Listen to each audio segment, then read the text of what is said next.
Parce que vu que je lui ai déjà donné toute ma vie, je lui dis, je peux quand même garder ma Seule volonté. chose Enfin, qui c'est me la reste. seule chose qui me reste. Je t'ai déjà tout donné, je t'ai déjà tout donné. Je sais que je ne peux pas aller à tel endroit, je sais que je ne peux pas disposer de mon corps, disposer de ce que j'ai comme je le veux, extérieurement parlant, mais ma volonté, décider quand je fais les choses et comment je les fais, c'est tout ce qui me reste. C'est la seule chose qui me reste. Et malgré le fait que je l'avais dit à la sœur, au fond de mon cœur, je lui ai pas dit explicitement, mais je n'ai pas accepté de lui remettre ma volonté. Parce que je lui ai dit, je sais, je réalise et j'en ai conscience, je vois ce que c'est. Mais je n'arrive pas à lâcher prise sur ça. Parce que j'ai l'impression que c'est comme si je ne devenais plus, enfin, que je serais plus moi-même, enfin, que je serais plus Nathanaël, que je serais juste. Une chose, quand tu t'es Voilà. dit comment donner, enfin, donner tout dans les mains de quelqu'un, qu'est-ce qu'il va en faire? Voilà. Pour moi, c'était la seule chose qui pouvait comme continuer à témoigner de qui j'étais, en fait, de continuer à exprimer ce que j'étais. Et c'est là que je me suis rendu compte que quand les choses, Dieu les permettait et qu'elles allaient dans mon sens, bah, encore une fois, c'est parce que ça suivait ce que moi, je voulais. Donc ça se passait bien, mais comme moi, je le voulais.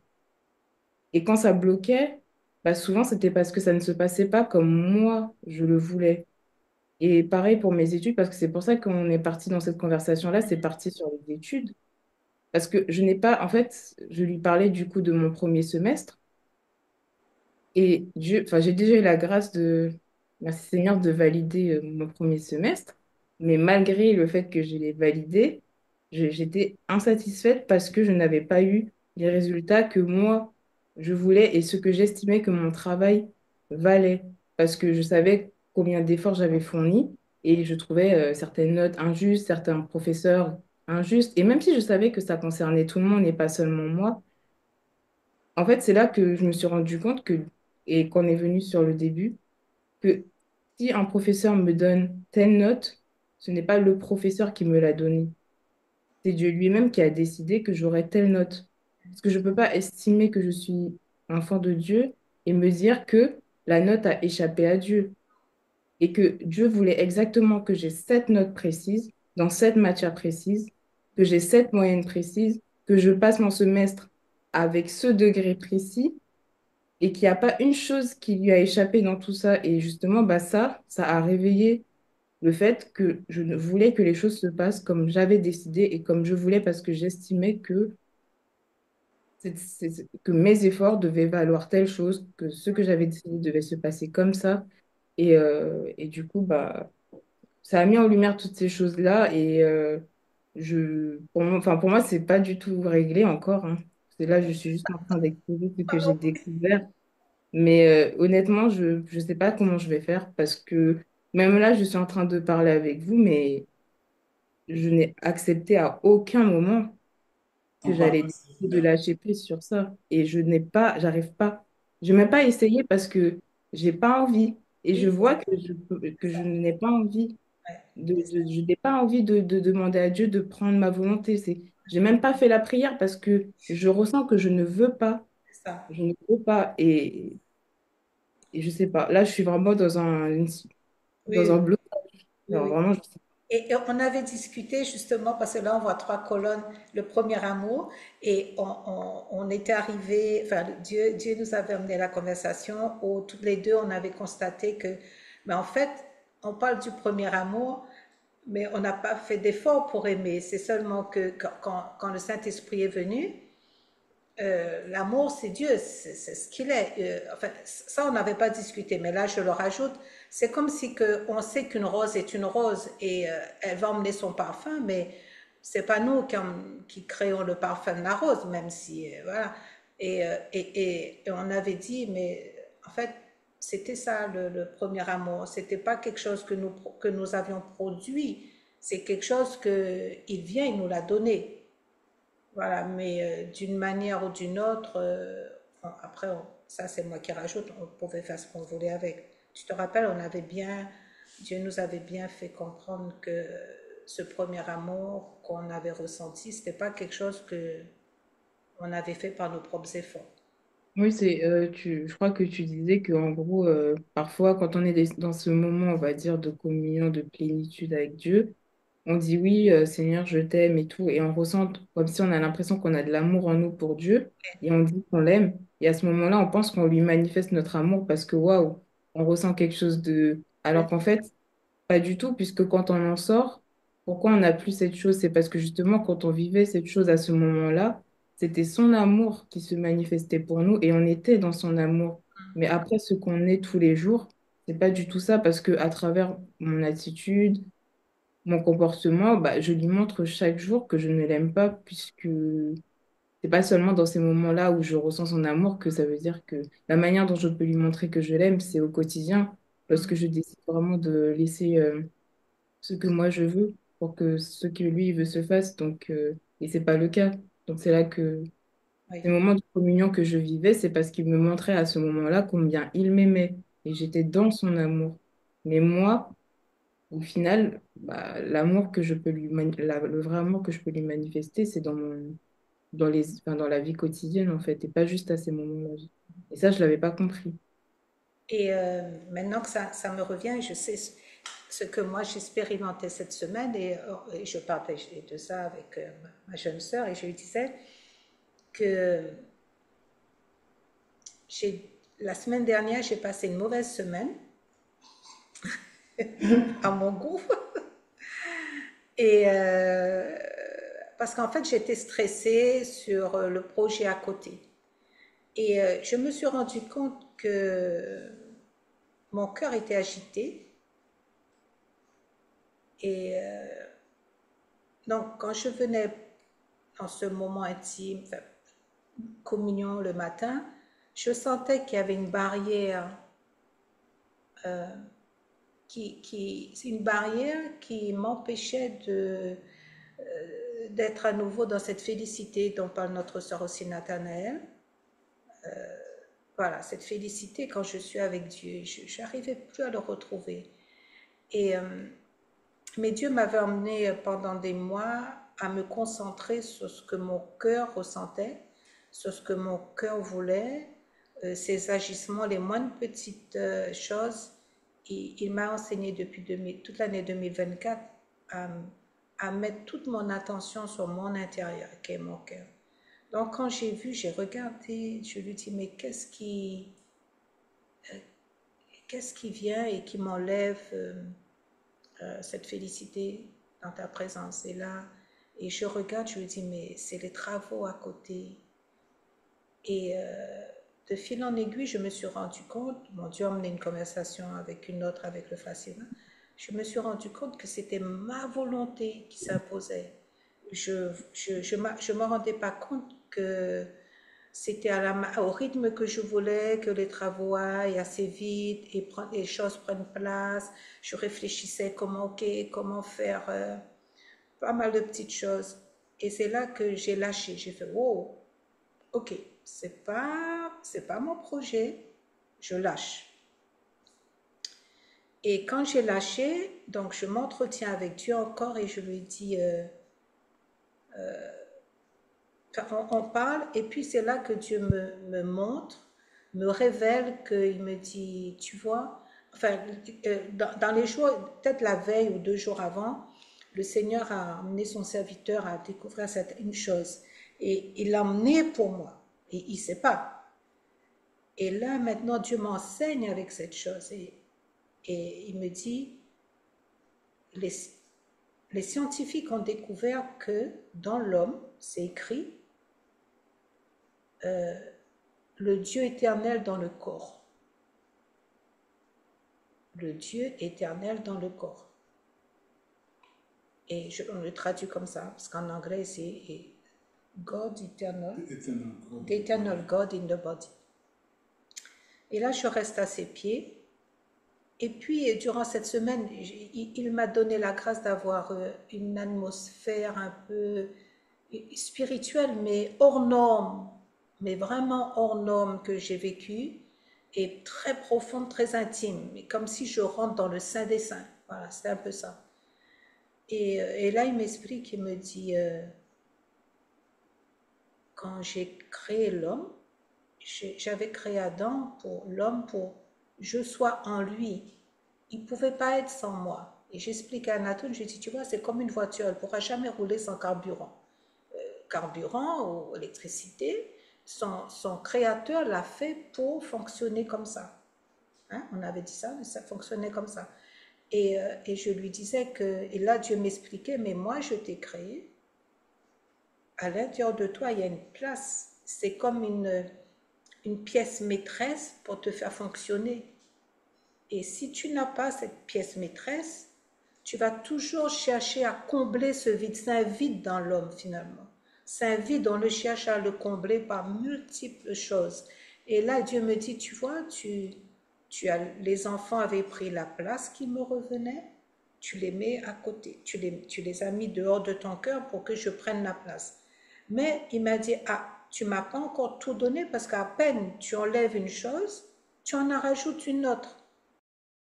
Il faut que tu me donnes la main pour vraiment que le comble, je rentre pour être un avec toi. Sans moi, tu ne pourras pas fonctionner.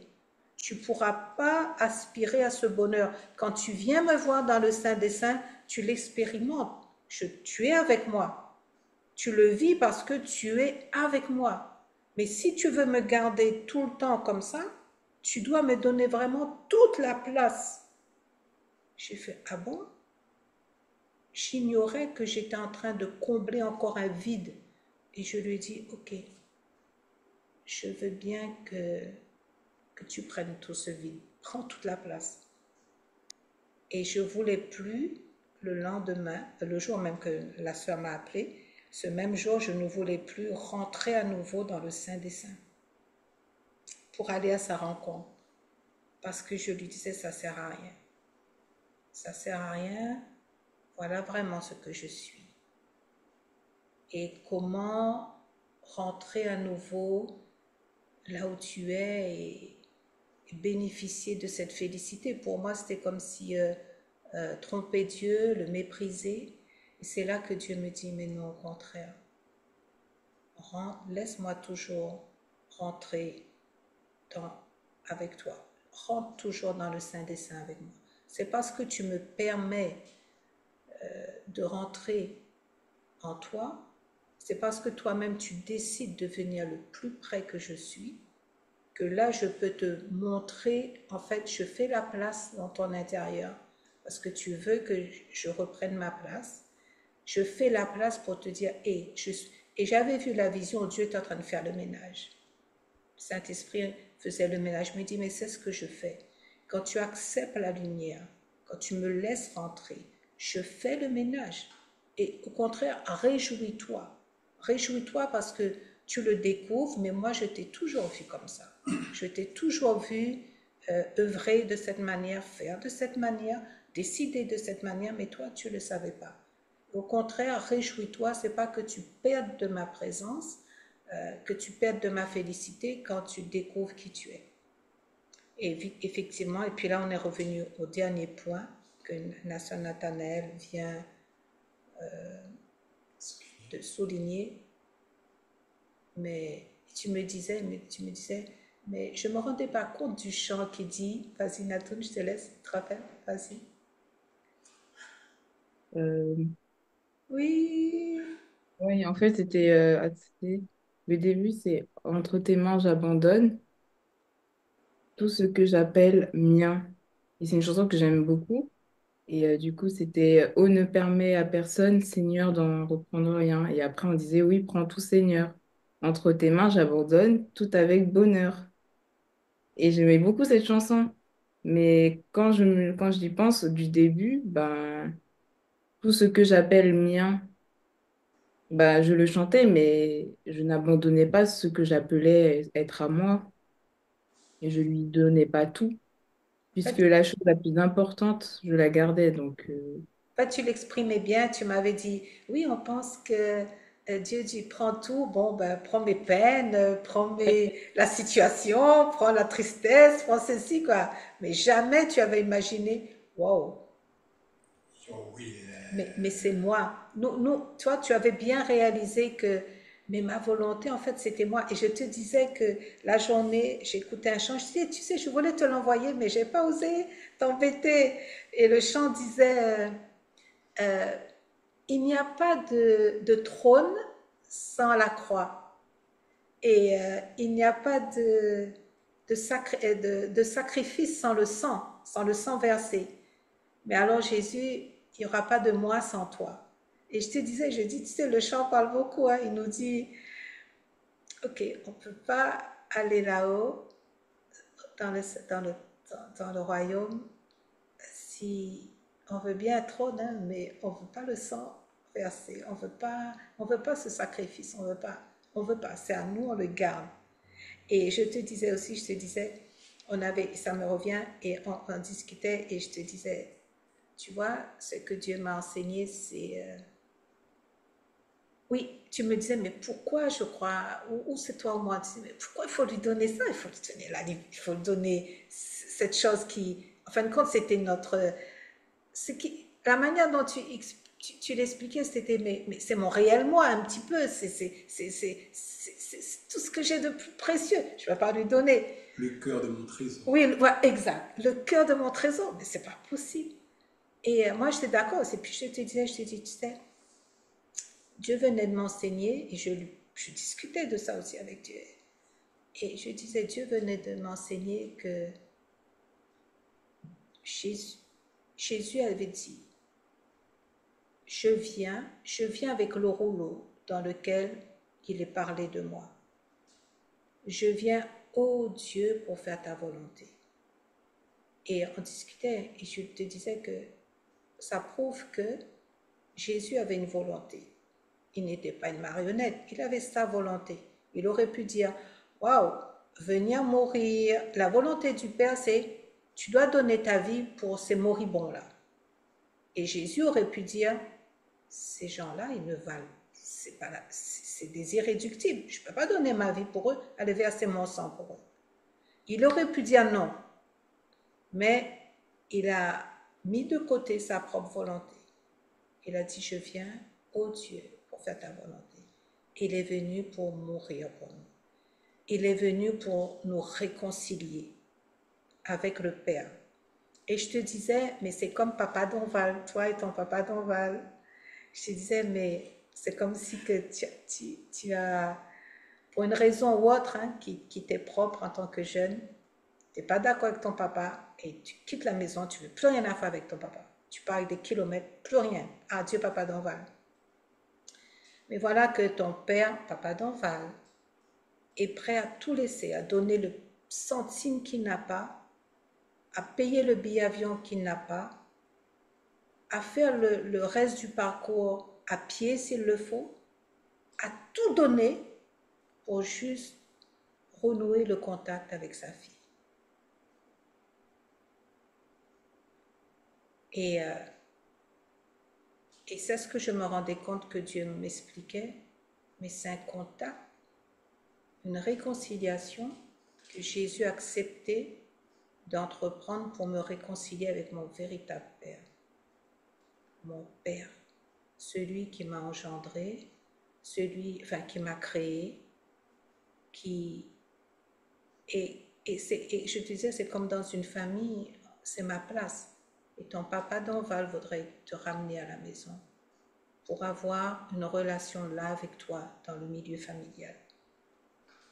Et Jésus a accepté de renoncer à sa volonté pour que je sois réconciliée avec le Père. Maintenant, qu'est-ce que je fais? Et depuis des mois, je te disais que des mois derniers, le Seigneur utilisait le frère Sylvain pour m'expliquer que dans une relation, il n'y a pas de relation si les deux parties ne donnent pas quelque chose. Et je lui disais, mais c'est impossible. Ma manière de concevoir les choses, ma manière d'avoir compris la parole, allait contre... pour moi, je voyais le frère Sylvain, je dis, c'est pas possible. C'est pour ça quand Dieu nous dit, mais on va à l'université là, et ça va être très ardu, parce que on est frustré devant les situations qui arrivent parce qu'on n'a pas la connaissance. de cette situation, de ce que lui veut. Et je te disais, puis je me rappelais, et, je, et là maintenant on était devant, et Dieu, c'est pas moi qui le dis, Dieu me montrait en même temps que je parlais de la toux, et Dieu nous montrait que le prix a été payé par quelqu'un pour que cette réconciliation soit à nouveau. La réconciliation, c'était à la fois, c'était que je dise à Dieu, viens reprendre la place en moi. Parce que ta place en moi, c'est comme si j'ai ma main, mais il n'y a pas la paume. Elle est vide. Donc, ma paume sans la main n'est pas la main. J'ai beau dire je fais, c'est ce qu'on est quand Jésus n'a pas, quand Dieu n'occupe pas cette place-là. Et il fallait qu'il revienne pour que je sois entière, je sois une créature entière et finie. Voilà, plutôt entière et finie. Et, euh, et après on parlait, on disait, mais qu'est-ce que je dois faire pour que cette réconciliation demeure et que je continue à vivre dans cette félicité? Je devais donner aussi quelque chose qui est très précieux pour moi, ma volonté. Et ma volonté m'amène, comme Jésus, je dois donner ma vie. Et donner ma vie à qui? Mais donner ma vie à Jésus. Il a donné sa vie pour moi. Je dois donner ma vie pour lui, pour que cette relation soit en fait, pour que je puisse être toujours au même point et vivre cette félicité avec lui, vivre ce bonheur avec lui, danser toujours avec lui, agir toujours avec lui, aimer, je ne pourrais pas sans lui. Et c'est ce que Dieu m'avait enseigné cette semaine. Est-ce que je, je suis prête à abandonner ma volonté pour être au point de rencontre? Parce qu'à un moment donné, on en riait, je disais, tu vois, Dieu m'avait montré que j'étais dans sa présence avec le premier amour et je suis partie pour ma volonté, X, Y, Z. Et j'ai posé la question à Dieu, je lui ai dit, mais pourquoi tu ne m'as pas suivi? Et il m'a répondu par le frère Sylvain, mais tu voulais que je te suive où? Dans les ténèbres?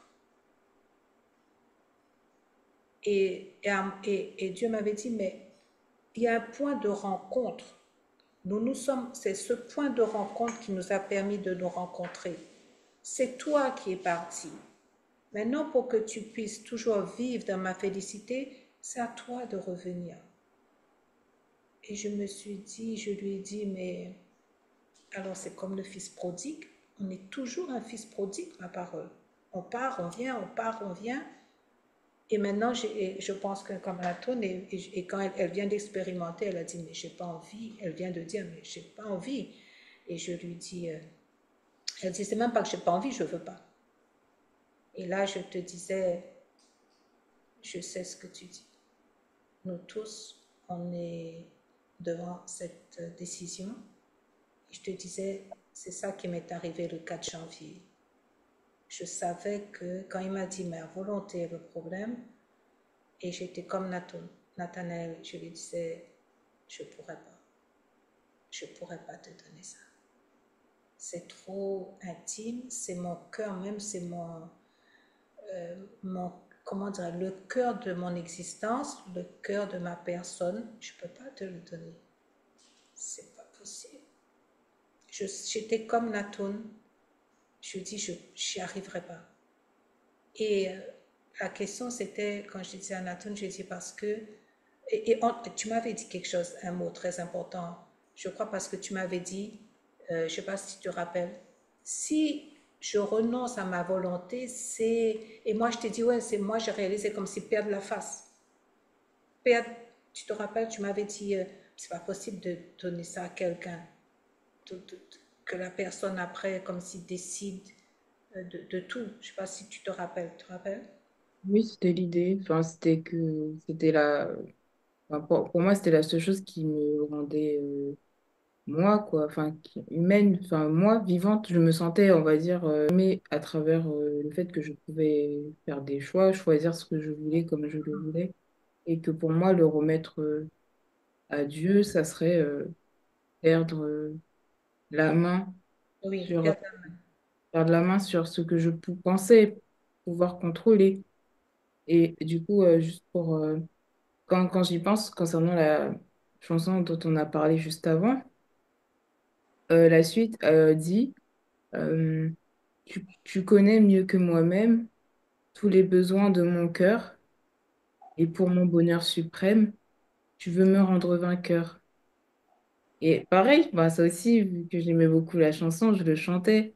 Mais maintenant que on en parle, bah oui, enfin, quand il nous dit qu'il connaît mieux que nous-mêmes les besoins de notre cœur et que c'est pas pour notre bonheur terrestre, mais pour notre bonheur suprême, il veut nous rendre vainqueurs. Et en fait, c'est là que enfin, c'est maintenant que je viens de réaliser quelque chose, c'est que en fait, je parle et je dis que je veux garder, on va dire, cette volonté, comme si le fait de la remettre à Dieu me faisait perdre quelque chose. Mais comment je peux dire ça alors que, en fait, Dieu est la personne la plus compétente pour pouvoir me diriger et pour pouvoir décider pour moi? Parce que lui, il connaît exactement ce que mon cœur a besoin et pas ce que je pense avoir besoin. Parce que quand j'exprime ma volonté et que je décide, je réponds à ce que je pense avoir besoin, ce que je pense être bon pour moi. Mais lui, il répond à ce que mon cœur a besoin. Et ce qu'il veut, c'est pas mon bonheur et ma réussite terrestre, c'est mon bonheur suprême, c'est ce qu'il y a après, en fait. Et parce que lui, il vit dans cette sphère que moi, je ne vis pas encore dedans. Et il sait exactement comment je dois être pour pouvoir être là où il est. Et donc, je ne peux pas, à mon échelle, décider de ce qui est le meilleur pour moi pour être là où il est, puisque c'est lui, il a ses critères et il a ses conditions que moi, je ne peux pas remplir puisque je n'évolue pas dans la même dimension que lui. Et c'est là que je me suis rendu compte que si je voulais la garder entre mes mains, c'est parce que déjà, je n'avais même pas encore réalisé et pris conscience que dans tous les cas, Dieu veut le meilleur pour moi. Mais pourquoi, dans notre esprit, des fois, on a toujours cette image que, il nous retire quelque chose ou qu'il va faire des choses qui vont aller à l'encontre de notre... Alors qu'il fera toujours quelque chose qui va aller pour notre bien, mais peut-être pas forcément comme on le veut et, et à la manière dont on aurait voulu. Mais finalement, ben, j'ai aucune... Maintenant, en fait, pendant que je parle, mais c'est pas quelque chose dont on a discuté, mais c'est maintenant, j'ai aucune raison de vouloir garder ma volonté pour moi-même. Parce que enfin, il est tellement plus compétent que moi pour décider de ce qui est bon. Ouais. Et ça, en fait, ouais, enfin, on va dire que je le réalise maintenant, mais C'est un maintenant, peu, c'est, Ta pensée, Nathan, en fin de compte, là, nous faisons juste face à la réalité de notre nature déchue qui vient d'Éden. C'est les conséquences d'Éden, la tromperie. en fait, Continue. oui, en fait, c'est comme une, on va dire, ce qui m'est venu à l'esprit, c'est comme une voiture qui a été conçue par quelqu'un, et puis la voiture décide elle-même de telle pièce qu'elle a besoin pour sa panne. C'est inadmissible. Il faut vraiment qu'elle aille, qu'on met la petite mallette, que le constructeur puisse dire, si c'est le constructeur qui a construit la voiture, qui puisse dire, OK, il faut cette pièce-là. La voiture par elle-même ne peut pas analyser la panne et comment apporter la réparation sur la voiture. C'est pas possible. Et ce qui me revient aussi, et ça je crois pas que je t'en avais parlé, mais je vais le partager parce que ça me venait cette semaine où je discutais avec Dieu. Et en fait, un petit peu avant, quand je disais, mais le 4 janvier, quand je disais, mais Dieu me dit, oui, c'est ta volonté qui est le problème. Et je disais, mais je ne veux pas perdre la face. Le reconnaître devant mon mari, c'était perdre la face. C'était, maintenant je réalise, perdre la face, c'était, j'aurais été obligée de me soumettre ben maintenant tout ce qu'il va dire, comment ses projets, etc. C'était vraiment une reddition et je me suis dit, je ne peux pas aller là. Je ne peux pas reconnaître cette chose-là et surtout pas devant lui Parce que c'est comme si que je me dis, mais il va avoir la main sur moi maintenant. Je serai comme un cheval dans sa main, quoi. Et ça, c'était pas possible. C'était pas possible de. Et j'ai dit à Dieu, à peu près là maintenant, ce que notre sœur Natoun dit, je ne peux pas reconnaître ça. Je ne peux pas admettre. Parce qu'admettre ça, ça voudra dire que quelqu'un d'autre décide pour moi. Je serai une chose dans la main de cette personne. Et quand j'ai réalisé c'était Dieu, j'ai fait aussi comme la sœur Nathanaël maintenant, je dis, je ne peux pas. Je ne peux pas, je ne veux pas. C'est pas que je peux pas, je veux pas. J'avais pas la main non plus sur mon vouloir, mon oui ou mon non. Et c'est là que Dieu m'a dit, va vite te rapporter à quelqu'un. Rapporte-toi pour que cette lumière, tu ne l'éteins pas. Et c'était la porte ouverte à ma délivrance concernant ma volonté. Je fais OK. Et j'ai choisi, il m'a emmené à la personne qu'il fallait. Je me suis, comment dirais-je, j'ai emmené à la lumière tout ce que ma volonté faisait, tout ce que j'avais fait, etc., pour que, et merci Seigneur, parce qu'au moment où j'étais en train de faire ça, j'étais dans un jeûne où justement, je savais qu'il fallait abandonner ma volonté, le fait que notre dernier fils rentre en métropole. Je me suis dit, si je vis cette chose-là, comme j'ai vécu quand les trois sont partis, c'est fini pour moi. Je perdrai mon âme, je ne peux pas vivre ça, je ne peux pas. Donc, j'étais dans un jeûne de 15 jours où je disais à Dieu, je disais, je veux être comme Job. Je veux faire plier ma volonté à la tienne. Je ne sais pas comment faire, mais s'il te plaît, prends-moi et fais plier ma volonté. Et juste pour finir, comme Natoun disait tout à l'heure, pour mon bonheur suprême, comment tu disais la phrase? Tu peux répéter, s'il te plaît? Pour mon bonheur suprême, tu veux me rendre vainqueur. Oui. Et je discutais avec Dieu et il me montre, je lui dis, mais pourquoi je ne peux pas te dire oui tout le temps? Pourquoi il faut que je comble ce creux, ce vide? Et c'est comme si quelque chose que je ne veux pas. Et là, il me donne la vision, je lui dis, mais si seulement je pouvais voir, il faut que toute mon, c'est pas le mot, toute mon énergie puisse être, comment on dit, convoyée vers le ciel. Si seulement, je dis, mais comment se fait-il qu'on n'a pas ça, que je ne vois pas où je vais? Peut-être que si je sais, j'ai une révélation de où je vais, je pourrais lâcher ma volonté. Et là, il me montre le ciel et le royaume plutôt. Et je vois le royaume, lumière très resplendissante et blanc, mais c'est pas le blanc que nous voyons, notre couleur à nous. C'est pas ce blanc-là, je sais pas comment l'expliquer, c'est de la lumière, c'est blanc, c'est magnifique. Je vois le royaume et il me montre moi.